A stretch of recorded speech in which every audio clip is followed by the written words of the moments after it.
ચાલુ વર્ષે 2024-25 દરમિયાન અતિ ભારે વરસાદના કારણે હાંસોટ તાલુકાના ખેડૂતોના પાક જેવા કે ડાંગર, કપાસ, શાકભાજી ને બહુ મોટા પ્રમાણમાં નુકસાન થયેલ હોય અને ખેડૂતોનો પાક નિષ્ફળ ગયો હોવાથી ખેડૂતો આર્થિક રીતે પાયમાલ થઈ ગયો છે।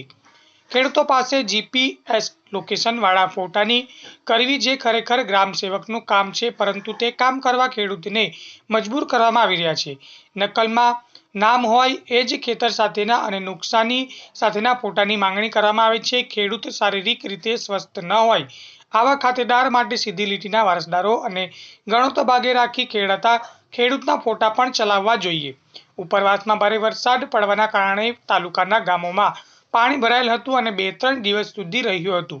તેવા અસરગ્રસ્ત ગામ લોકોની ઘરવખરીને નુકસાન થયું છે, તે તાત્કાલિક અસરથી કેશ ટ્રોલ આપવું કીમ અને વનખાડી માં અંકલેશ્વર તેમજ પાનોલી જીઆઈડીસી દ્વારા કેમિકલયુક્ત પાણી રાત્રિના સમયે આવે છે, તેનાથી ખેડૂતો તથા પશુઓને ગંભીર નુકસાન થાય છે। તે માટે જરૂરી પગલાં ભરવામાં આવે એવી માંગણી તથા હાંસોટ તાલુકામાં એસટી નિગમને બસ અનિયમિત હોવાથી અભ્યાસ માટે આવતા વિદ્યાર્થીઓને ભારે મુશ્કેલી વેઠવી પડી છે, તો તેના માટે યોગ્ય પગલાં ભરવામાં આવે તેવી માંગણીઓ સાથે આ ગતરોજ હાંસોટ તાલુકાના ખેડૂતો દ્વારા હાંસોટ મામલતદાર રાજન વસાવાને રજૂઆત કરી આવેદનપત્ર આપવામાં આવ્યું છે। રિપોર્ટર ગફુર ખલીફા, હાંસોટ। ભારેથી અતિ ભારે વરસાદ થવાના કારણે ખેડૂતોને પુષ્કળ પ્રમાણમાં નુકસાન થયેલું છે।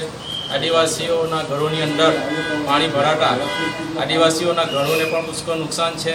ખાડી કિનારે, નદી કિનારે આવેલા ગામોની અંદર સતત 2 થી 3 વખત રેલ આવતા પુષ્કળ પ્રમાણમાં ખેડૂતોને નુકસાન થયા છે।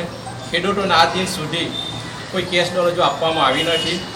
ડિજિટલ સર્વેથી જે સરકારે જાહેર કરેલું છે એના માટે પણ ખેડૂતોની જગ્યાએ ગામ સેવકો પોતે સર્વે કરે અને ખેડૂતોને જલ્દીથી જલ્દી સહાય મળે એ માટે આજથી હાંસોટ તાલુકા કોંગ્રેસ સમિતિ દ્વારા મામલતદાર સાહેબશ્રીને આવેદનપત્ર આપવામાં આવ્યું છે, જે અમારી માંગણીને ધ્યાને લઈ મામલતદારશ્રીને આવેદનપત્ર એમણે સ્વીકાર્યું છે।